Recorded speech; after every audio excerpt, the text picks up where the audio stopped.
రెండవ దినానికి మేము క్షేమంగా తీసుకొచ్చే విధానానికి వందనములు. తండ్రి, క్రీస్తు రాకలోని ప్రధాన కారణాలు మేము ఆలోచిస్తుండగా నేర్చుకొనిచుండగా కావలసిన జ్ఞానాన్ని అనుగ్రహించి ఈ ప్రార్థన మీ కుమారుడు మా రక్షకుడైన యేసుక్రీస్తు నామములో ప్రార్థన అడుగుచున్నాం తండ్రి, ఆమేన్. కూడి వచ్చిన దేవుని పిల్లలందరికీ, దేవుని సంఘస్థులైన ప్రతి ఒక్కరికి, అలాగే వేదికపైన దైవజనులు ప్రతి ఒక్కరికి ప్రభు పేరిట శుభములు తెలియజేసుకుంటున్నాను. క్రీస్తు రాకల్లోని ప్రధాన కారణాలు అనే గత నిన్నటి దినాన్ని నుంచి మనం బైబిల్ గ్రంథంలో నుంచి నేర్చుకుంటున్నాం.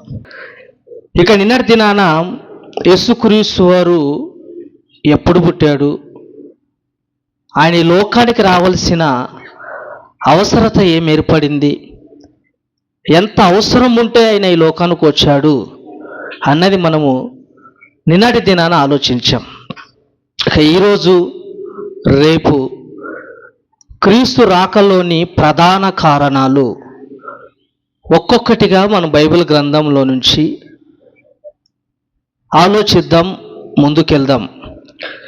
ఇది యేసుక్రీస్తు వారు ఒక కారణం నిమిత్తం భూమి మీదకి వచ్చాడన్న సంగతి మనం నిన్నటి దినాన్ని నేర్చుకున్నాం. హెబ్రీయులకు రాసిన పత్రిక 10వ అధ్యాయము 5వ వచనంలో చూడగలిగితే, ఆయన ఒక పని నిమిత్తము పరలోకము నుండి భూమి మీదికి వచ్చాడని మన నిన్నటి దినాన్ని దాన్ని చదువుకున్నాం. మరొకసారి దాన్ని చదవగలిగితే, హెబ్రీయులకు రాసిన పత్రిక 10వ అధ్యాయము 5వ వచనం, కాబట్టి ఆయన ఈ లోకమందు ప్రవేశించినప్పుడు ఇలాగు చెప్పుచున్నాడు, బలియు అర్పణయు నీవు కోరలేదు గాని నాకు ఒక శరీరమును అమర్చితివి, పూర్ణ హోమములను పాప పరిహారార్థ బలులను నీకు ఇష్టమైనవి కావు. అప్పుడు నేను గ్రంథపు చుట్టలో నన్ను గూర్చి రాయబడిన ప్రకారము, దేవా నీ చిత్తము నెరవేర్చుటకు ఇదిగో నేను వచ్చియుంటిని. పరలోకము నుండి భూమి మీద ఎందుకు వచ్చాడంటే యేసుక్రీస్తు వారు దేవుని చిత్తాన్ని నెరవేర్చడానికి, దేవుని మనసులో ఉన్న బాధను నెరవేర్చడానికి, తన పిల్లల్ని దేవుని దగ్గరికి చేర్చడానికి, తండ్రి బాధను తీర్చడానికి ఆయన భూమి మీదకి వచ్చాడు. ఇంతకు ఆయన రావాల్సిన చిత్తం ఏంటి? దేవుని చిత్తాన్ని ఏం నెరవేర్చాడు ఆయన? ఆయన రావడం గల కారణాలు ఏంటి అని ఆలోచన చేయగలిగితే ఇది చాలా కారణాలు ఉన్నాయి. ఈరోజు కొన్నిటి మాత్రమే మనము నేర్చుకుందాం.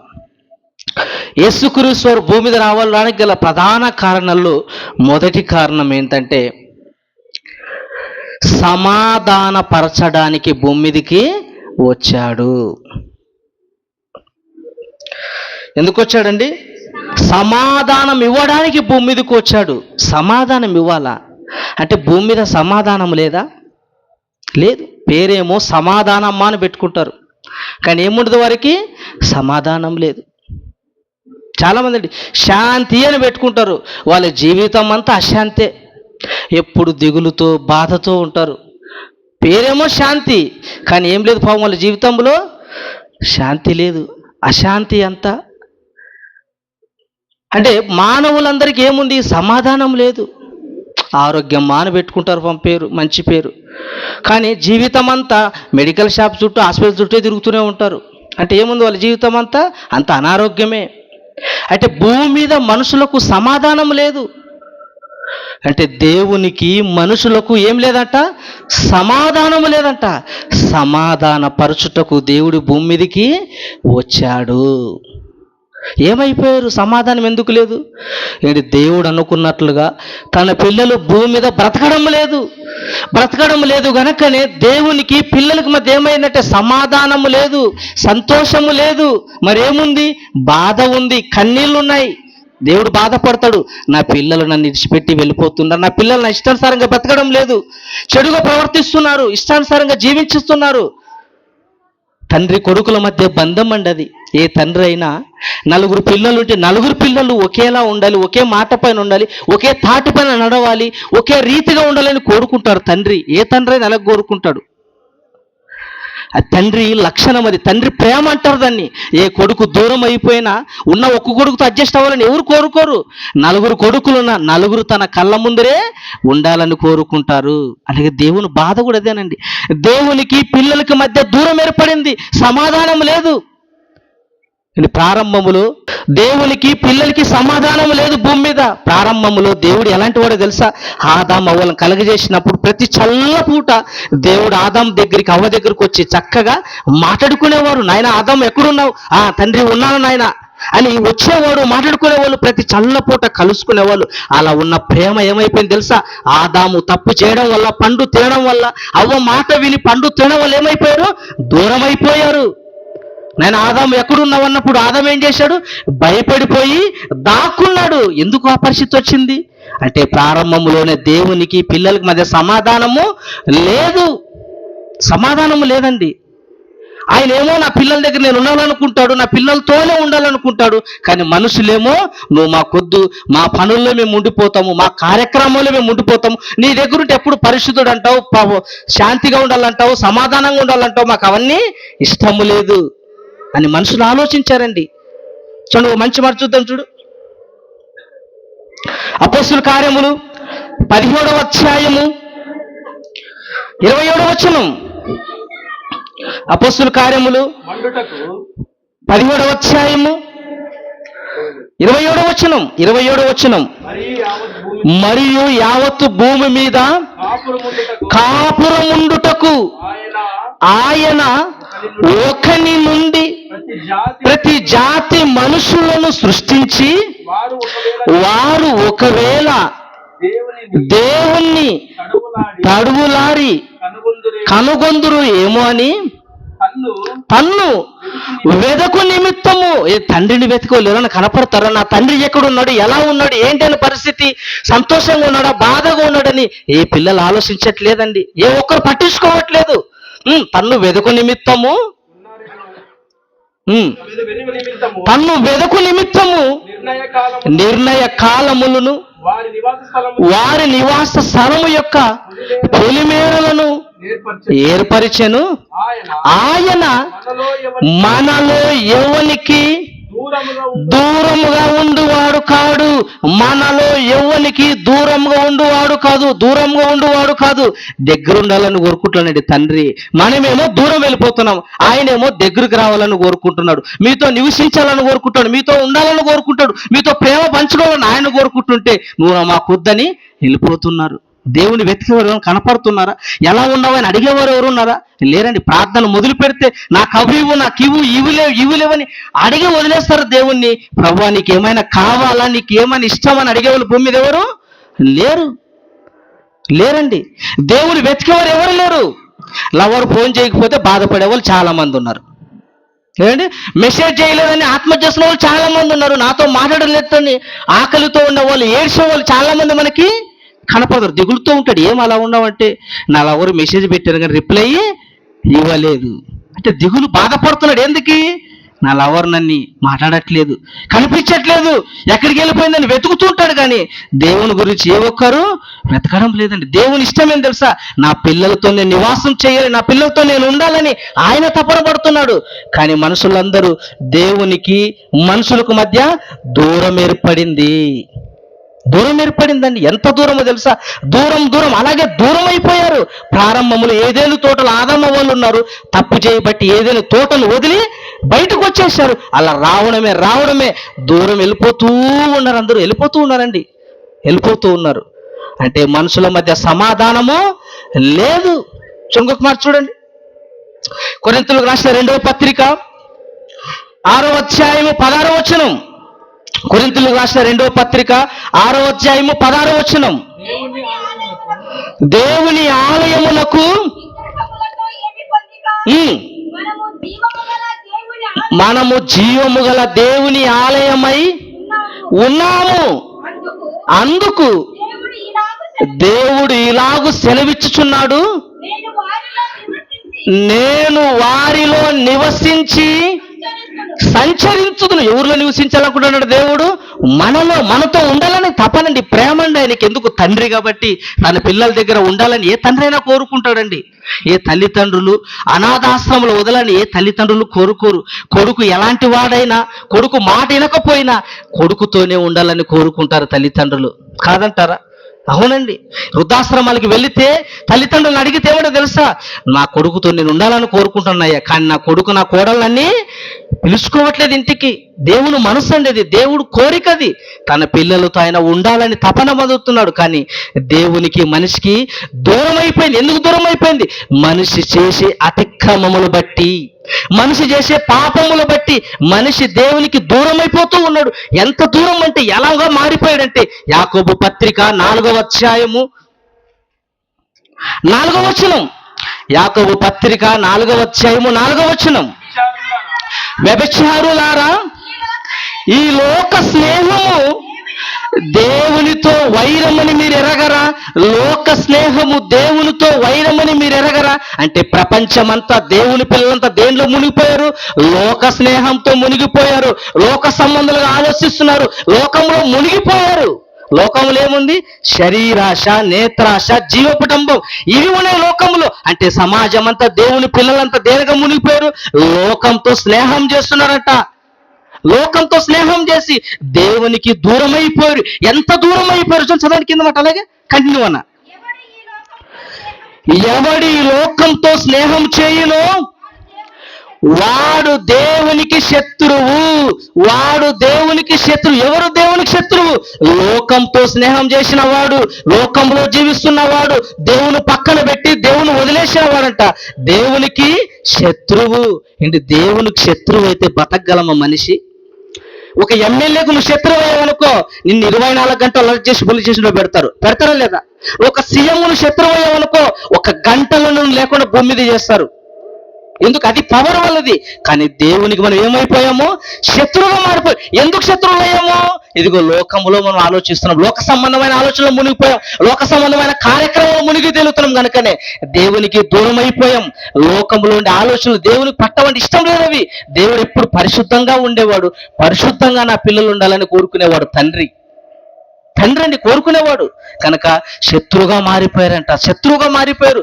ఇలా శత్రువుగా మారిపోయిన వాళ్ళను దేవుని పిల్లలైన మనల్ని సమాధానపరచుటకైనా వచ్చాడు. చూడండి ఎక్కడుందన్నమాట. ఏంటి? రోమపత్రిక 5వ అధ్యాయము 10-11 వచనాలు. రోమపత్రిక 5వ అధ్యాయము 10-11 వచనాలు. ఏలయనగా శత్రువులై ఉండగా, ఇందాక యాకోబు పత్రికలో ఏం చదువుకున్నాము? మనం దేవునికి శత్రువులు అయిపోయాము గనక శత్రువులై ఉండగా ఆయన కుమారుని మరణము ద్వారా, ఆయన కుమారుని మరణం ద్వారా, ఎవరైన కుమారుడు? యేసుక్రీస్తుల వారు. యేసుక్రీస్తు వారి మరణము ద్వారా మనము దేవునితో సమాధానపరచబడి. అంటే దేవునితో మనం ఎలా చేస్తున్నాడంటే, దేవుడితో మన శత్రువులుగా ఉన్న మనల్ని సమాధానపరచకొచ్చాడండి. సమాధానపరచుటకు లేదు నాయన, నీ పిల్లలే నాయన కరుణించు, క్షమించని ఆయన మరణము ద్వారా, ఆయన మరణించడం ద్వారా రక్తం ఏమైపోయాం? మనము సమాధాన పడ్డాం దేవునితో. మన పాపాలు ఒప్పుకున్నాం కనుక దేవుడు మనల్ని అంగీకరించాడు. అంటే దేవునికి ఎలా మారిపోయాం? మనము శత్రువుగా మారిపోయాం. చదవనమాట మరలా. ఆయన మరణము ద్వారా పరచబడిన ఎడల, సమాధానపరచబడిన వారై ఆయన జీవించుట చేత మరి నిశ్చయముగా రక్షింపబడదుము. మరి నిత్యంగా రక్షించబడదుము. దేవుని దగ్గర మనం వెళ్ళాలా, పరలోకంలో ఉండాలంటే యేసుక్రీస్తు భూమి మీదకి రావాలి. ఆయన రావడం వల్లనే దేవునికి మనకు మధ్య ఏం చేశాడు? మధ్యవర్తిగా సమాధానపరిచాడు. ఎంత మంచివాడండి యేసుక్రీస్తు వారు. ఆయన రాకపోయింటే మనం దేవుని శత్రువుగానే ఉండేవాళ్ళము. దేవుని శత్రువుగా ఉంటే పరలోకానికి వెళ్ళేవారం కాదండి. సమాధానపరిచాడండి మనల్ని. చాలా మంది భూమి మీద సమాధానపరిచే వాళ్ళు చాలా రకాలుగా ఉంటారు. వాళ్ళు సమాధానపరిచే మధ్యవర్తిగా పేరుకే వాళ్ళు అర్హులు కాదు. ఇద్దరు ఆడవాళ్ళ మధ్య ఉంటారు సార్, కొట్లాడినారు అనుకో ఇద్దరు ఆడవాళ్ళు, మధ్యవర్తిగా పోతుంది ఈమె. చూసా వదినా ఏమనిందో నిన్ను, ఏమనిందో ఉత్తుత్తినే. చూసా వదినా నేను అంత మాట అన్నట్టది. ఏ మాట అన్నది? అయిపోయా ఇంకా ఈమెకి రేగేస్తుంది. ఇంకా ఏ మాట అన్నది? ఈమె దగ్గరకు వచ్చి చూసావా అక్క నేను ఆ మాట అనకూడదు కానీ అనేసింది. ఏ మాట అన్నది? అయిపోయాక ఈమె సైడ్ అయిపోతుంది, ఇద్దరు రెండు కొప్పులు గుద్దుకుంటాయి. ఏమైపోతుంది? ఇద్దరు కొట్లాట. సమాధానపరిచే రకమా అది? కాదండి. ఆమె ఏమన్నా మనసులో పెట్టుకొని ఆమె నెగిటివ్గా చెడుగా మాట్లాడినా మంచి మాటలు చెప్తే ఇద్దరు సమాధాన పడిపోతారు. కానీ యేసుక్రీశ్వరండి మన చేసిన పాపాలను బట్టి మనం ఆ దేవుని శత్రువుగా మారిపోయినా దేవుని మనం సమాధానపరచడండి యేసుక్రీశ్వరు. ఆయన లేకపోయింటే మనకు సమాధానమే భూమి మీద ఉండేది కాదు. ఇప్పుడు ఎన్ని పాయింట్ ఆలోచించాం మనము? ఒక్క పాయింట్ ఆలోచించాం. యేసుక్రీశ్వరు రాకలోని ప్రధాన కారణాల్లో మొదటి కారణం ఏంటి? సమాధాన పరచుటకైన భూమి మీదకి వచ్చాడు. ఇక రెండో పాయింట్ ఆలోచిద్దాం. రెండో పాయింట్ ఏంటంటే, రెండో పాయింట్ యేసుక్రీస్తు రాకలోని ప్రధాన కారణాల్లో రెండవ పాయింట్ ఏంటంటే మనలను పవిత్రులుగా చేయడానికి వచ్చాడు. దేనికి వచ్చాడు? మనలను పవిత్రులుగా చేయడానికి. ఏం పవిత్రులుగా చేయాలా? ఏం పవిత్రంగానే ఉన్నాం కదా, పవిత్రంగానే ఉన్నాం కదా, మనం పవిత్రం చెయ్యాలా? పేరేమో పవిత్ర, లోపలంతా అపవిత్ర. పేరేమో పవిత్ర, లోపలంతా అపవిత్ర. ఏంటి? పవిత్రంగా ఉన్నాం మనము.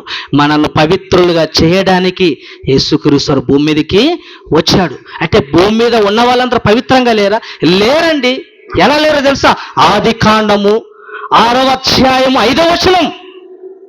ప్రారంభంలో దేవుడు మనుషులు సృష్టించిన తర్వాత, ప్రారంభంలో దేవుడు మనుషులు కన్న తర్వాత, మనుషుల ప్రవర్తన బట్టి, మనుషుల ఆలోచన బట్టి దేవుడు ఏం చెప్తున్నాడు చూడండి. ఆదికాండం 6వ అధ్యాయం 5వ వచనం. నరుల చెడుతనము భూమి మీద గొప్పదని. నరుల చెడుతనం భూమి మీద గొప్పదని. ఏది గొప్పది? మంచి గొప్పది కాదు. ఏది గొప్పదంట? చెడుతనము గొప్పదంట. బా, అయితే ఎంత చెడిపోయారు చూడండి. చెడుతనము గొప్పదా? అవునండి, చెడుతనము గొప్పదనియు వారి హృదయం యొక్క తలంపులలోని ఊహంతయు కేవలము చెడ్డదని. కేవలము చెడ్డది అంటే మనసు హృదయంలో ఏముందట? చెడిపోయింది, చెడ్డది, చెడ్డది. మానవ హృదయాలు మనసు ఏమైపోయాయి? చెడిపోయాయి, చెడిపోయాయండి. మనిషి ఏం ఆలోచిస్తాడు తెలుసా? ఏంటి ఏమై ఆలోచిస్తామంటే ఏం లేదంటే కానీ లోపల ఏదో ఆలోచిస్తుంటాడు. ఏం తెలుసా? వీడిని ఎలా కించపరచాలి, వీడిని ఎలా లేపేయాలి. నాకంటే గొప్ప స్థితి పోతున్నాడే, నాకంటే ఫ్రిడ్జ్ కొనుక్కున్నాడే, నా ఇంట్లో ఏమో ఫ్రిడ్జ్ లేదు, మా ఇంట్లో ఏసీ లేదు, వీడు ఏసీ కొనుక్కున్నాడే. ఏమండి? నాకేమో వడ్డానం లేదు, నక్లీస్ లేదు, ఏమో వడ్డానం నక్లీస్ అన్ని కొనుక్కునింది. ఆలోచన చెడిపోయిందండి. మనసు చెడిపోయింది. మానవ హృదయాలు ఏమైపోయాయి? చెడిపోయింది. కల్మషంతో నిండిపోయింది, కుట్రతో నిండిపోయింది. మానవ హృదయాలు ఏమైపోయాయి? చెడిపోయాయి. చెడిపోయినది ఏమన్నా? నరుల చెడుతనము భూమి మీద గొప్పదని వారి హృదయం యొక్క తలంపులు ఊహంతయు ఎల్లప్పుడూ చెడ్డదని. ఎల్లప్పుడూ చెడ్డది ఊహంతయి. ప్రతి ఆలోచన చెడ్డది, ప్రతి ఆలోచన చెడు. ఎదుటివాడిని ఎలా కొంపముచ్చాలని ఆలోచిస్తారండి మనుషులు, ఎదుటివాడిని ఎలా లేపేయాలని ఆలోచిస్తారండి మనుషులు. అంటే మానవ హృదయాలు ఏముంది? కుళ్ళుంది, కుటంత్రాలు ఉన్నాయి, చెడ్డదంతా మనసులో ఉందండి. మనిషి చెడిపోయాడు, మానవ హృదయం అంతా చెడిపోయింది. ఆ చెడిపోయినప్పుడు దేవుడు ఏమన్నాడు చూడండి. యెహోవా చూచి, ఎలాంటి వారిని చూసి? భూమి మీద చెడిపోయిన తన పిల్లలందరూ చూచి తాను భూమి మీద నరులను చేసినందుకు యెహోవా సంతాపమునుంది, తన హృదయములో నొచ్చుకున్నాడు. తన హృదయంలో నొచ్చుకున్నాడు. నొచ్చుకోవడం అంటే హార్ట్ అటాక్. గుండె లేదని నొప్పి వచ్చిందనుకో వెంటనే హాస్పిటల్కి వెళ్ళిపోతామే. ఎందుకు? గుండె ఆగిపోతే చనిపోతామని బాధతో వెళ్ళిపోతాం. కానీ దేవుని హృదయంలో ఏముందట? దేవుని మనసు ఏమైపోయింది? నొచ్చుకుంది. దేవుని గుండె నొచ్చుకుంది. ఎందుకు నొచ్చుకుంది? తన పిల్లల ప్రవర్తన బట్టి, తన పిల్లలు చెడిపోయిన విధానాన్ని బట్టి, తన పిల్లలు బాగులేరని దేవుడు బాధపడ్డాడండి. ఎందుకు? నా పిల్లల, నేను పరిశుద్ధుని కదా, నా పిల్లలు పరిశుద్ధంగా లేరే, చెడిపోయారే, దుర్మార్గంగా బతుకుతున్నారే అని దేవుడు బాధపడుతున్నాడు. ఎందుకు సృష్టించాను వీళ్ళని? ఎందుకు ప్రకృతి ఇచ్చాను వీళ్ళకి? ఎందుకు ఆయుష్ ఇచ్చాను? ఎందుకు మంచి ఆరోగ్యాన్ని ఇచ్చానని దేవుడు బాధపడుతున్నాడు. మనసులో బాధపడుతున్నాడు అండి. అంటే మానవులందరూ ఏమైపోయారు? హృదయాలన్నీ చెడిపోయాయి. చూడండి, ఇర్మీయా గ్రంథం 17వ అధ్యాయము 9వ వచనం. ఇర్మీయా గ్రంథం 17వ అధ్యాయము 9వ వచనం. హృదయము అన్నిటికంటే ఘోరమైనది. హృదయము అన్నిటికంటే ఘోరమైనది, అది ఘోరమైన వ్యాధి కలది. హృదయము అన్నిటికంటే ఘోరమైనది, అది అన్నిటికంటే ఘోరమైనది వ్యాధి కలది. అంటే హృదయాలకి ఏమొచ్చాయి? అందరి హృదయాలన్నీ ఏమైపోయాయి? వ్యాధితో నిండిపోయింది. అంటే అన్ని హృదయాలకు వ్యాధి సోకింది. ఏంటి ఆ వ్యాధి? కుళ్ళనే వ్యాధి. మంచితనమే లేదు. చెడిపోయిన హృదయాలు. ఏంటి? చెడిపోయిన హృదయాలన్నీ కుళ్ళుతో నిండిపోయి అన్ని అపవిత్రంగా మారిపోయి వ్యాధి పట్టేసింది మానవ హృదయాలకు. హృదయం, గుండెలో ఏదైనా ప్రాబ్లం ఉందనుకో హాస్పిటల్కి వెళ్ళి స్కానింగ్ చేస్తాం. కానీ దేవుడు అంటున్నది గుండెలో ఉన్న ప్రాబ్లం గురించి కాదు, గుండె మనసులో ఉన్న కుళ్ళు కుతంత్రాల గురించి మారుతున్నాడు. అంటే మానవ హృదయాలన్నీ ఏమైపోయాయి? చెడిపోయాయి. హృదయం అంటే మనస్సు. చాలా మంది గుండె అంటే ఇది చూపిస్తుంటారు. ఇది గుండె కాదు, అది రక్తాన్ని పంపిణీ చేసే, రక్తాన్ని సరఫరా చేసేది ఒక మోటార్ లాంటిది. అది మనం కొలాయిలు వేసుకుంటాం ఇంటికాడ, మోటార్ పెట్టి పై పెట్టి నీళ్లు కొడతాం ఇంటికి. నీళ్ళని ఎలా పంపింగ్ చేస్తుందో ఈ గుండె కూడా రక్తాన్ని శుద్ధి చేసి పంపింగ్ చేస్తుందండి. పంపింగ్ మిషన్ అది ఒక అవయవం. అది గుండె మాత్రం అవయవ, రక్తాన్ని సరఫరా చేసేది, పంపింగ్ చేసే అవయవము. మరి హృదయం అంటే ఏం తెలుసా? మనస్సు. నా హృదయం ఇక్కడ ఉన్నది. హృదయం ఇక్కడ పాట ఎరియటం కదా. హృదయం ఎక్కడున్నది? ఇక్కడే నీ చుట్టూనే తిరుగుతూ ఉంది అంటారు. ఏంటి హృదయం తిరుగుతాడు చుట్టూ? హృదయం గుండె బయటకు వస్తే బతుకుతాడా మనిషి? చనిపోతా. నీ చుట్టే తిరుగుతుంది అంటాడు. అంటే నా మనసంతా నీ చుట్టే తిరుగుతుంది అంటాడు. ఏంటి? మానవ హృదయాలను ఏమైపోయాయి? చెడిపోయాయండి. అదే బాధపడుతున్నాడు దేవుడు. ఈ మానవ హృదయాలన్నీ చెడిపోయిన హృదయాలను శుద్ధి చేయడానికి యేసుక్రీస్తు వారు భూమి మీదకి వచ్చాడు. ఆయన రాగానే ఆయన బోధలు ప్రారంభం, కొండ మీద బోధించిన బోధలు ఏం బోధించాడు తెలుసా? మత్తయి సువార్త 5వ అధ్యాయము, మత్తయి సువార్త 5వ అధ్యాయము 8వ వచనం. మత్తయి సువార్త 5వ అధ్యాయం 8వ వచనం. హృదయ శుద్ధి గలవారు ధన్యులు. హృదయ శుద్ధి గలవారు ధన్యులు. ఏమి శుద్ధి కావాలనుకున్నాడు ఆయన? హృదయము శుద్ధిగా ఉండాలని ఆయన. హృదయము శుద్ధి. శరీరము శుద్ధి లేకపోయినా పర్వాలేదు, శుద్ధిగా ఉండవలసిందేంది? లోపలున్న హృదయము. హృదయం శుద్ధిగా ఉండాలి, హృదయం పవిత్రంగా ఉండాలి. మనుషులు చెడిపోయారండి భూమి మీద. ఎలా చెడిపోయారు తెలుసా? ఎంత ఘోరంగా చెడిపోయారు తెలుసా? ఆదికాండము 19వ అధ్యాయం చూడండి ఒక మాట. ఆదికాండము 19వ అధ్యాయము 4-5 వచనాలు. ఆదికాండము 19వ అధ్యాయము 4-5 వచనాలు. వారు పండుకొనక ముందు పట్టణస్థులు అనగా సొదొమ మనుషులు. చూడండి, సొదొమ మనుషులు ఎక్కడికి వెళ్ళారంట? లోతు ఇంటికి వెళ్ళారు. లోతు ఇంటికి ఎందుకు వెళ్ళారు? లోతు ఇంటికి దేవదూతలు వచ్చారు. లోతు ఇంటికి దేవదూతలు ఎందుకు వచ్చారంటే ఆ పట్టణాన్ని, సొదొమ గొమొర్రా అనే 2 పట్టణాలను నాశనం చేస్తాను ఆయన, నువ్వు నీ కుటుంబం బయటకు రావాలని లోతు కుటుంబాన్ని కాపాడడానికి దేవదూతలు వస్తే ఆ దేవదూతలు లోతు ఇంట్లో ఉన్నారంట. ఆ లోతు ఇంట్లో ఉన్న దేవదూతల్ని ఊరోళ్ళందరూ చూశారు. ఊరోళ్ళందరూ చూసి ఎందుకు వచ్చారు తెలుసా? లోతు ఇంటికి చదువా? ఆ ఊరిలో వాళ్ళందరూ బాలురును. ఎవరు వచ్చారంట ఊరిలో వాళ్ళు? బాలురును, వృద్ధులను, ప్రజలందరూ. ఏంటి ఎవరెవరు వచ్చారు? లోతింటికి ఎవరెవరు వచ్చారు? బాలురు అంటే పిల్లలు, వృద్ధులంటే ముసలి వాళ్ళు, ఊర్లో వాళ్ళందరూ నలుదిక్కులు ఉండి ఆ సొదొమ గొమొర్రా పట్టణాల్లో లోతు ఇంటి చుట్టూ ఉన్న వాళ్ళందరూ ఆ ఇల్లు చుట్టూ వేసి, ఎవరిల్లు? లోతు ఇల్లు చుట్టేశారంట. ఎందుకు చుట్టేశారప్ప? ఏదైనా ఆశీర్వాదం కోసం వచ్చారా వాళ్ళు? ఏమైనా ఏదైనా ఇంట్లో తినడానికి ఏమైనా వచ్చారా? లేదా ఇంట్లో ఏమైనా బియ్యం పాస్ ఎత్తుకుపోవడానికి వచ్చారా? ఎందుకు వచ్చారో తెలుసా? కింద చదవండి. లోతుని పిలిచి, లోతు ఎక్కడున్నావు? బయటికి రా. లోతుని పిలిచి లోతు బయటకు వచ్చాడు. రాగానే ఏం జరిగింది చూడండి. ఈ రాత్రి నీ యుద్ధకు వచ్చిన మనుషులను, ఆ మనుషులు ఎక్కడ? లోతు నీ ఇంటికి వచ్చారు కదా కొంతమంది. వచ్చారు. ఎక్కడ వాళ్ళు? మేము వారిని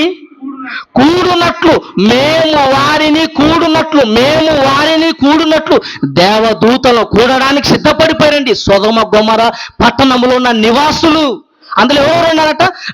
దేవదూతలతో కూడడమా? ఎంత చెడిపోయిందండి సమాజము, ఎంత చెడిపోయింది. అందులో వృద్ధులు ఉన్నారు, యవనస్తులు ఉన్నారు, పిల్లలు కూడా ఉన్నారా? అంటే పిల్లలు పిడుగులండి. పిల్లలు అనుకుంటాం మనం, ఏమో పిల్లలు పెద్దలు తెలియని పనులన్నీ పిల్లలకే తెలుసు. పెద్దలకు సెల్ఫోన్ ఆపరేషన్ చేసే ఉత్తేగే రాదు పెద్దలకి. పిల్లలకి తెలుసా, కూర్చొని కుర్చీ మీద కాలేసుకొని ఉతుతూ ఉంటాడు, అన్ని చచ్చ ఉతుతుంటాడు. అంటే పిల్లలకి అన్నీ తెలుసా? అన్నీ తెలుసు. పిల్లలకి అన్నీ తెలుసండి. పిల్లలకి అంటే సొదొమ గొమొర్రా పట్టణములో లోతు ఇంటికి వచ్చిన దేవదూతలు కూడడానికి ఎవరు సిద్ధపడిపోయారు? పిల్లలు సైతం సిద్ధపడిపోయారు. అవునండి, సిద్ధపడిపోయారు. ఎందుకో తెలుసా? మానవ హృదయాలన్నీ చెడిపోయాయి. పిల్లలు మొదలుకొని పెద్దవాళ్ళ వరకు హృదయాలు ఏమైపోయాయి? చెడిపోయాయి అండి. మానవ హృదయాలు చెడిపోయిన హృదయాలను శుద్ధి చేయడానికి యేసుక్రీస్తు భూమి మీదకి వచ్చాడు. హృదయ శుద్ధి గల వారు ధన్యులు, వారు పరలోక రాజ్యం వారిది. అంటే హృదయం శుద్ధిగా ఉండాలి. ఏమి ఇల్లు శుభ్రంగా లేకపోయినా పర్లేదండి, మన దేహం శుభ్రంగా లేకపోయినా పర్వాలేదు, కానీ మన మనసు, మన హృదయం ఎలా ఉండాలి? శుభ్రంగా ఉండాలి. శుభ్రంగా ఉండాలండి. మన చేతికి గాజులు లేకపోయినా పర్వాలేదు, బంగారు గాజులు, మన మెల్లు నెక్లెస్ లేకపోయినా పర్వాలేదు, వడ్డానం లేకపోయినా పర్వాలేదు, ఏంటి ఖద్దరు సట్టు లేకపోయినా పర్వాలేదు, షూట్ లేకపోయినా పర్వాలేదు, కానీ మానవ హృదయం ఎలా ఉండాలి? శుభ్రంగా ఉండాలి. మానవ హృదయం పవిత్రంగా ఉండాలి. అలా మనుషులందరినీ పవిత్రపరచడానికి యేసుక్రీస్తు భూమి మీదకి వచ్చాడు. ఆయన మనసు మార్చేకి వచ్చాడు తప్ప మతం మార్చడానికి రాలేదు. ఈరోజు చాలా మంది సువార్త ప్రకటిస్తుంటే, వీధుల్లో కరపత్రాలు పంచుతుంటే ఏదో అడ్డగిస్తున్నారు. ఎందుకు అడ్డగిస్తున్నారు? మత ప్రచారం చేయకూడదని. యేసుక్రీస్తు ఎక్కడ మత ప్రచారం చేసినట్లు బైబిల్ ఎక్కడ లేదు. హృదయాన్ని మార్చుకోమన్నాడు, నీ మనసు దేవునికి ఇవ్వమన్నాడు, నీ మనసు శుభ్రంగా ఉంచుకోమన్నాడు తప్ప మతాన్ని, కులాన్ని మార్చుకోమని దేవుడు ఎక్కడా చెప్పలేదు. హృదయ శుద్ధి గల వారు ధన్యులండి. మానవ హృదయాలు ఏమున్నాయి తెలుసా? చూడండి, మార్కు సువార్త 7వ అధ్యాయం 21వ వచనం. మార్కు సువార్త 7వ అధ్యాయము 21వ వచనం. మార్కు సువార్త 7వ అధ్యాయము లోపల నుండి అనగా మనుషుని హృదయములో నుండి. అంటే మనుషు హృదయంలో ఏముండిపోయాయి? దురాలోచనలు. చూడండి, మానవ హృదయంలో ఏమున్నాయంట? దురాలోచనలు. మొదటి దురాలోచనలు, జారత్వములను, దొంగతనములను, నరహత్యలను, వ్యభిచారులు, లోభములు, చెడుతనములు, కృత్రిమమును, కామ వికార, మత్సరము, దేవదూషణయు, అహంభావనయు, అవివేకములు వచ్చని. ఎక్కడి నుంచి వచ్చాయవన్నీ? మానవ హృదయంలో ఉన్న కుళ్ళు, మానవ హృదయంలో ఉన్న ఎవరి చెత్త చెదారం అంతా మానవ హృదయాల్లో ఉందండి. మానవ హృదయాల్లో ఉంది. ఈ కుళ్ళును, ఈ కుతంత్రాలను ఏంటి పరిశుద్ధులుగా మార్చడానికి, అందులో హృదయానికి పట్టిన ఈ కుళ్ళును, పాపం అనే వ్యాధిని, ఈ రోగాన్ని నయం చేయడానికి యేసుక్రీస్తు భూమి మీదకి వచ్చాడు. ఏంటి మెడిసిన్, ఈ మంది ఎక్కడ దొరకదు ప్రపంచంలో. నువ్వు ఏ డాక్టర్ దగ్గర వెళ్ళినా నీ శరీరంకు ఉన్న రోగాన్ని తీరుస్తాడేమో కానీ ఆయనలో ఉన్న పాపాన్ని, కుళ్ళును మాత్రం ఎవరు తీర్చారు? నువ్వు పోయే డాక్టర్ కూడా రోగం ఉంటుంది, పాపం అనే రోగం. ఆయనట నా దగ్గర లేదు నాయన మెడిసిన్. నీ గుండెకి ఏమని చేయమంటే చేస్తా, నీ చెయ్యికి ఏమని చేయమని చేస్తా, నీ కళ్ళకి ఏమని చేయమని చేస్తా, కానీ పాపం ఉండే రోగం నా దగ్గర మెడిసిన్ లేదంటాడు. ప్రపంచములో మానవ హృదయాలను కడగడానికి యేసుక్రీస్తు మాత్రమే రావాలి. చూడండి ఎక్కడుందన్నమాట. 1 యోహాను పత్రిక 1వ అధ్యాయము 7వ వచనం. 1 యోహాను పత్రిక 1వ అధ్యాయం 7వ వచనం. అయితే ఆయన వెలుగులోనున్న ప్రకారము మనమును వెలుగులో నడిచిన ఎడల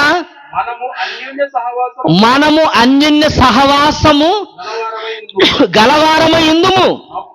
అప్పుడు ఆయన కుమారుడైన యేసుక్రీస్తు రక్తము ప్రతి పాపము నుండి మనలను పవిత్రులుగా చేయును. పవిత్రులుగా చేయును, అండర్లైన్ చేసుకోండి, మనలను పవిత్రులుగా చేయును.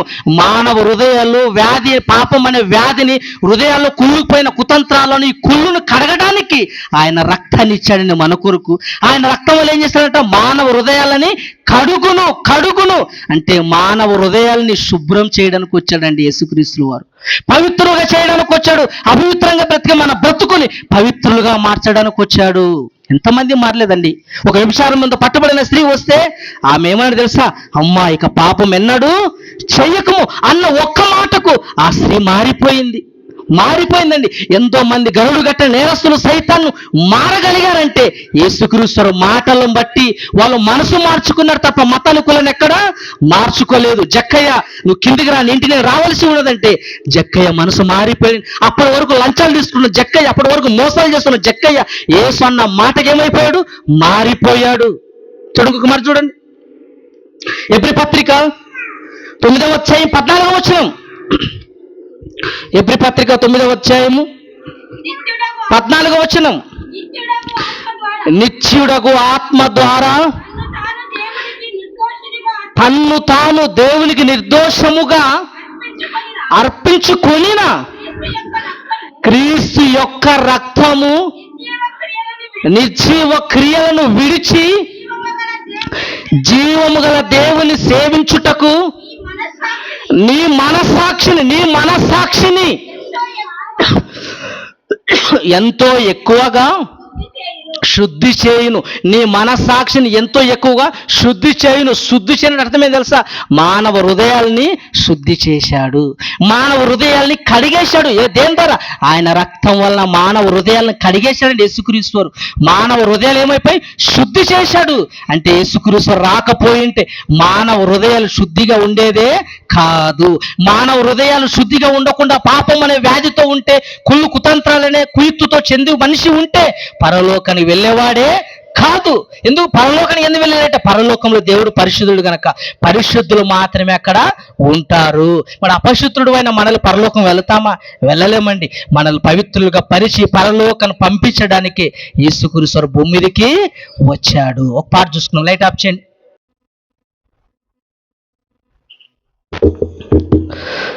చూశారు కదండి, యేసుక్రీస్తు వారు ఈ భూమి మీదకి రావడానికి గల కారణాల్లో 2 కారణాలు మనం ఆలోచించాం. భూమి మీద దేవుని పిల్లలకి మనకి దేవునికి మధ్య సంబంధం లేకపోతే శత్రుగా మారిపోయిన వాళ్ళని సమాధానపరచుటకు యేసుక్రీస్తు వారు భూమి మీదకి వచ్చాడు. రెండవది, అపవిత్రులుగా బ్రతుకుతున్న మన జీవితాల్లో పవిత్రులుగా మార్చడానికి, మన హృదయాలను పవిత్రపరచడానికి యేసుక్రీస్తు వారు భూమి మీదకి వచ్చాడు. ఇక 3వ కారణాన్ని గురించి ఆలోచన చేయగలిగితే పాపులను రక్షించుటకు యేసుక్రీస్తు వారు భూమి మీదకి వచ్చాడు. పాపులు రక్షించాలా అంటే పాపులు రక్షించడానికి భూమి మీద కేవలం యేసుక్రీస్తు వారమే రావాలా? యేసుక్రీస్తు వారే రావాలండి. ఎందుకంటే భూమి మీద ఉన్నవారందరూ చెడిపోయిన వాళ్ళు, ఏ భేదమును లేదు, అందరూ పాపము చేసిన వారు అన్నాడు రోమపత్రికలు. అంటే భూమి మీద బ్రతుకున్న ప్రతి మనుషులు ఏమైపోయారు? అందరూ పాపం చేసిన వాళ్ళే. పాపం చేయబడిన మనలను పాపము నుండి విముక్తి చెందడానికి, మన పాపాలను కడగడానికి, పాపమైన మనల్ని రక్షించడానికి పాపము చేయని యేసుక్రీస్తు భూమి మీదకి రావాలి. తిమోతికి రాసిన మొదటి పత్రిక 1వ అధ్యాయం 15వ వచనం. తిమోతికి రాసిన మొదటి పత్రిక 1వ అధ్యాయం 15వ వచనం. పాపులను రక్షించుటకు క్రీస్తు యేసు లోకములోనికి వచ్చెను. అంటే పాపం రక్షించడానికి ఎవరు రావాలి? యేసుక్రీస్తు వారు మాత్రమే రావాలండి. ఆయన రావాలి. ఆయన అందుకనంటే నాలో పాపం ఉన్నదని ఎవరైనా స్థాపించగలరన్నాడు యేసుక్రీస్తు. ప్రపంచానికి ఆయన చేసిన సవాలది. నాలో పాపము లేదు, నాలో పాపము లేదు గనకనే నా పవిత్ర వల్ల, నా రక్తం వలన ప్రతి పాపులందరినీ నేను కడుగుతాను. పాపులు కడగడానికి వచ్చాడు ఆయన. శరీర రోగాలు ఉన్నా లేకపోయినా పర్వాలేదండి. మంచి మెసేజ్ మనం మొదట్లో విన్నాం. శరీరాల గురించి ఆలోచించదండి, ఏ రోగం ఉన్నా పర్వాలేదు, కానీ పాపం ఉంటే ప్రమాదము. మనకు తెలుసు ధనవంతుడు లాజరు. ధనవంతుడికి రోగం ఏమీ లేదు, హ్యాపీగా మంచి ధనంతో కలిగి ఉన్నాడు, మంచి భోజనం చేస్తున్నాడు, మంచి బట్టలు ధరించుకుంటున్నాడు, కానీ ఆయనకి ఏమీ లేదు, మంచి పాపం అనే రోగం ఉంది, శరీర సంబంధమైన రోగం అనేదే లేదు. లాజరు ఉన్నాడు, ఆయన తినడానికి తిండి లేదు, కట్టుకోవడానికి బట్టలు లేవు, ఏమీ లేవు, కురుపులనే వ్యాధితో ఉన్నాడు, కురుపులనే రోగముతో ఉన్నాడు, కానీ ఆయనకి ఏమీ లేదు, పాపం అనే రోగము లేదు. పాపం అనే రోగం లేదు కనుక ఇద్దరు చనిపోయారు. ఇద్దరు చనిపోయి ఎక్కడికి వెళ్ళిపోయారు? లాజరు ఎక్కడికి వెళ్ళిపోయాడు? అబ్రహాము దగ్గరికి వెళ్ళిపోయాడు, పరదేశికి వెళ్ళిపోయాడు, దేవుని పిల్లలు నెమ్మది పొందే ప్రాంతానికి వెళ్ళిపోయాడు. ధనవంతుడు ఎక్కడికి వెళ్ళిపోయాడు? చనిపోయి నరకానికి వెళ్ళిపోయి కేకలు వేస్తున్నాడు. ఏం పవిత్రంగానే ఉన్నాడు కదా, దేహం అంతా బాగుంది కదా, మంచి బట్టలు వేసుకుంటాడు, మంచి సెంటు కొట్టుకుంటున్నాడు, మంచి భోజనం తింటున్నాడు, ఆయన ఎక్కడికి వెళ్ళిపోయాడు? నరకానికి వెళ్ళిపోయాడంటే మంచిగా ఉండవలసింది పై దేహంలో ఎలాంటి రోగం ఉన్నా పర్వాలేదు, లోపల పాపం అనే రోగము ఉండకూడదు. ఉండకూడదండి. లాజర్ పరిస్థితి పైన ఎన్నో భయంకరమైన కురుపులు, రోగంతో ఉన్నాడు, ఇల్లు లేదు, భోజనం లేదు, బల్ల ముందు పడి రొట్టె ముక్కలు తిని బతికేవాడు లాజరు. అలాంటి లాజరు చనిపోగానే పరదేశికి వెళ్ళిపోయాడు. అంటే ఆయనలో ఏమీ లేదు, పాపం అనే రోగము లేదు, పరదేశికి వెళ్ళిపోయాడు. పరదేశికి యేసుక్రీస్తు వారు లాంటి పవిత్రుడు భూమి మీద ఎవరు లేరు. ఎవరైనా యేసుక్రీస్తు వారిని నమ్మాల్సిందే. ఈరోజు మనం తెలియజేసుకుంటాం, కాలానికి శక పురుషుడుగా కాలానికి నాంది పలికింది ఎవరు? యేసుక్రీస్తులు వారే. క్రీస్తు శకము క్రీస్తు పూర్వమని యేసుక్రీస్తు వారి పవిత్రతను బట్టి, ఆయన చేసిన త్యాగమును బట్టి ప్రపంచానికి వచ్చింది. నువ్వు ఏ లెటర్ రాసినా, నువ్వు బ్యాంకులో డబ్బులు తీసుకోవాలన్నా, నువ్వు ఎక్కడ డబ్బులు కట్టాలన్నా అందులో ఏమేయాలా? డేట్ వేయాలి, క్రీస్తు శకము అని వేయాలి. అంటే యేసుక్రీస్తు వారు ప్రపంచానికి అవసరము. అంటే పాపులను కడగడానికి, పాపులను రక్షించడానికి యేసుక్రీస్తు వారు భూమి మీదకి వచ్చి ఎన్నో పాయింట్, 3వ పాయింట్, ఇక చివరి పాయింట్ చెప్పుకొని ముగించుకుందాం. ఇక చివరి పాయింట్, మనము ఇంతవరకు 3 పాయింట్లు ఆలోచించాము, ఇక చివరి పాయింట్ చెప్పుకొని ముగించుకుందాం. 4వ పాయింట్ ఏంటంటే, అన్యజనులను దేవుని ఇంటి వారుగా చేయడానికి భూమి మీదకి వచ్చాడు. అన్యజనులను దేవుని ఇంటి వారుగా చేయడానికి యేసుక్రీస్తు వారు భూమి మీదకి వచ్చాడు. అంటే ఆయన రాకపోయింటే ఎంత భయంకరమైన పరిస్థితి తెలుసా? అన్యజనులు అంటే దేవుడు ఎరగని వాళ్ళు.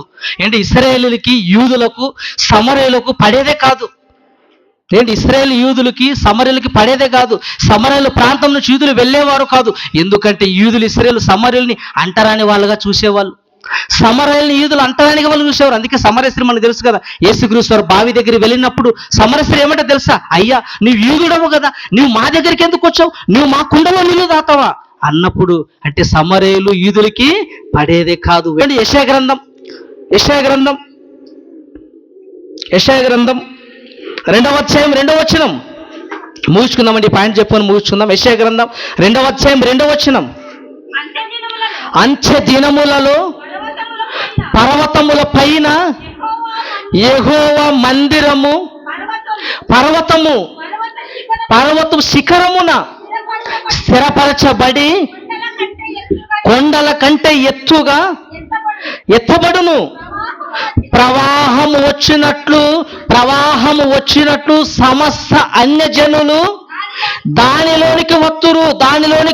ప్రవాహం వచ్చినట్లు అన్యజనులు దేనిలోనికి వస్తారు? సంఘములోనికి వస్తారు. ప్రవచనం, అది ప్రవచనం రాయబడింది. అంటే అన్యజనులు ఎక్కడికి వస్తారంట? సంఘములోనికి వస్తారు, దేవుని మందిరానికి వస్తారు. అన్యజనులను కూడా ఇశ్రాయేలు మధ్య సమానంగా చేశాడండి.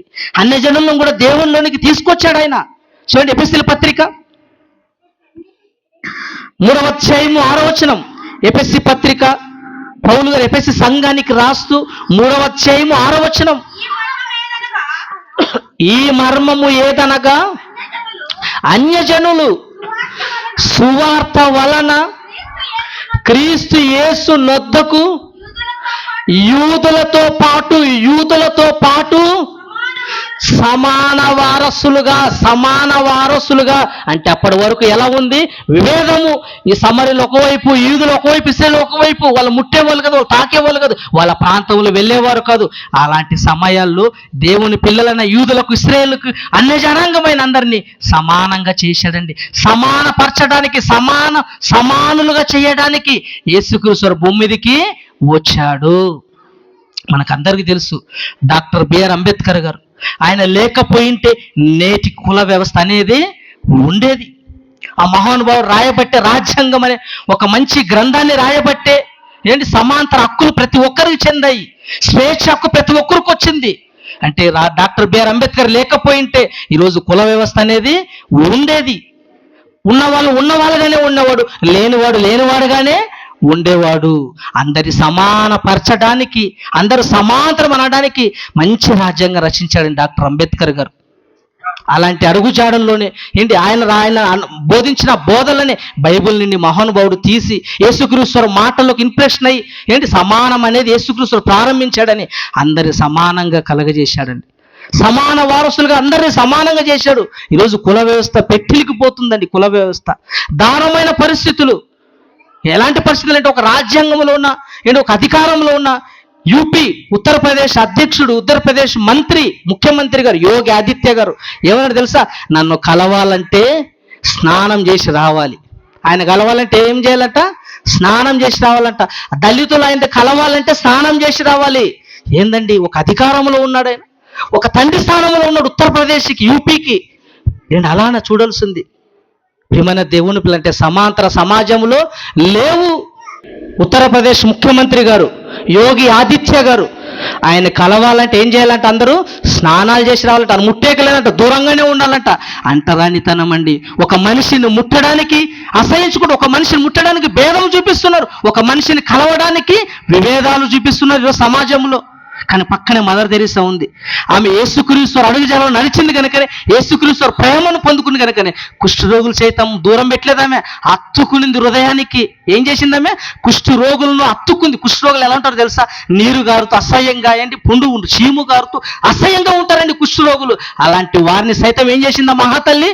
దగ్గర తీసుకుంది, హత్తుకుంది, వాళ్ళ గాయాలను కడిగింది. ఎలా కడిగింది? క్రీస్తు ప్రేమను బట్టి, క్రీస్తు నేర్పించిన ప్రేమను బట్టి. నిన్ను వలని పొరుగువారు ప్రేమించమన్న ఆ మాటను బట్టి ఏమైపోయింది ఆ స్త్రీ, ఆ తల్లి ఏమైపోయింది? కుష్ఠరోగులు ప్రేమించిందండి. ఈరోజు సమాజంలో విచ్చలవిడైపోయింది. ముట్టడానికి కూడా అసహించుకుంటున్నారండి సమాజంలో. అంటరాని వాళ్ళు దగ్గర రావడానికి లేదు. చూడు, దళితులు వెలి అరణ్యగలుగా సామాజికంగా బహిష్కరణ, 65 కుటుంబాల ఆకలి కేకలు. కర్నూలు జిల్లా, మన జిల్లానే. 65 కుటుంబాలను ఏం చేశారంట? ఊర్లో నుంచి వెలివేశారు. ఎందుకు? అంటరాని వాళ్ళని.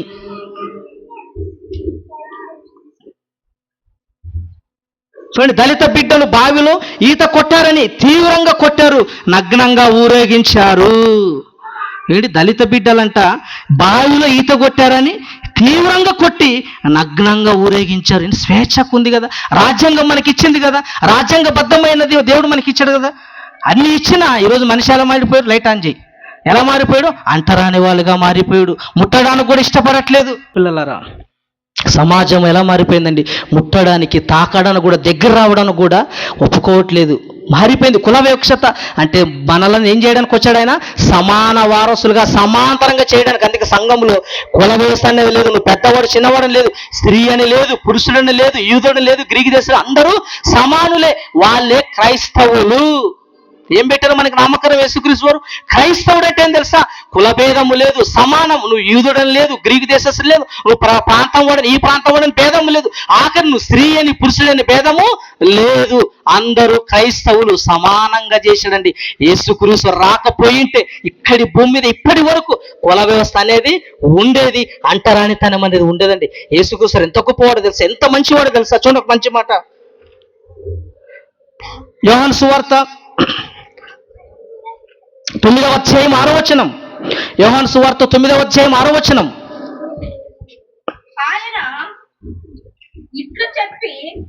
ఆయన ఇట్లు చెప్పి నేల మీద ఉమ్మి వేసి, ఉమ్మితో బురద చేసి, వాని కన్నుల మీద ఆ బురదను పూసి, ఆ కన్నులకు వాని మీద బురదను పూసి, కళ్ళు లేనివాడు వచ్చాడంటే యేసుక్రీస్తు వారి దగ్గర, అయ్యా నా కన్ను లేవయ్యా. అవునా నాయన.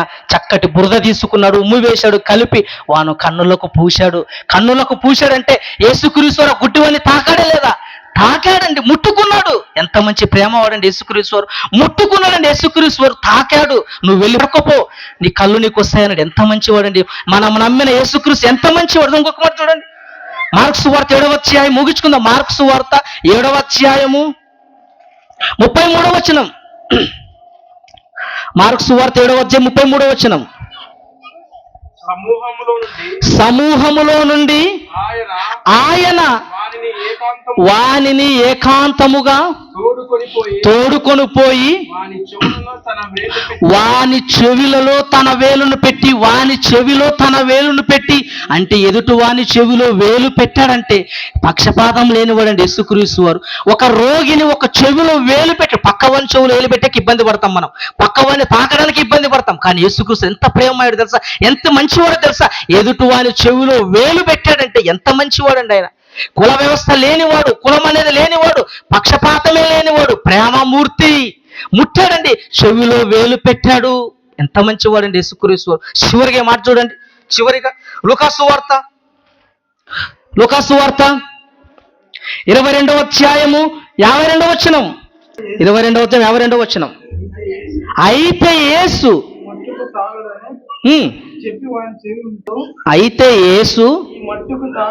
ఈ మట్టుకు తాలుడని చెప్పి వాని చెవి ముట్టి బాగు చేసెను. వాని చెవి ముట్టి బాగు చేసెను. ఈరోజు ఒకరు కలవాలంటే, ఒక సీఎంను కలవాలంటే స్నానం చేసి రావాలి, శానిటైజర్ వేసుకొని రావాలి, దూరంగా ఉండాలని ఈరోజు దూరం పెడుతున్నారు. కానీ యేసుక్రీస్తు ఎవరిని దూరం పెట్టలేదండి. అందరు రమ్మన్నాడు, దగ్గర తీసుకుంటూ కౌలించుకుంటున్నాడు, వేలు పెడుతున్నాడు, ముడుతున్నాడు, తాకుతున్నాడు, స్వస్థపరుస్తున్నాడు. ఎంత మంచివాడండి యేసుక్రీస్తు. మన నమ్మిన యేసుక్రీస్తు ఎంత గొప్పవాడు. ఏంటి యేసుక్రీస్తు రాకలోని ప్రధాన కారణాలు. ఒక ప్రార్థన చేసుకుందాం. ప్రేమ కలిగిన మా తండ్రి, దయగలిగిన ఆయన, గత 2 రోజులుగా నిన్నటి దినం నుంచి ఇవాళ వరకు మంచి మాటలు మాకు నేర్పించారు, వినిపించారు. మొదటి ప్రసంగాలు అందేసిన బ్రదర్ని దీవించండి. రేపటి దినం జరగబోయే సభలో తోడుగా ఉండండి. ఆ మూలమైన సంగతులు మాకు నేర్పించమని మీ కుమారుడు మా రక్షకుడైన యేసుక్రీస్తు నామములో ప్రార్థన అడుగుచున్నాము తండ్రి, ఆమేన్. మన తండ్రి అయిన దేవుని ప్రేమ, కుమారుడైన యేసుక్రీస్తు వారి కృప, పరిశుద్ధాత్మ దేవుని అన్యుల సహవాసం మనకును సకల పరిస్థితులకు సదాకాలం తోడైండును గాక. ఆమేన్, ఆమేన్.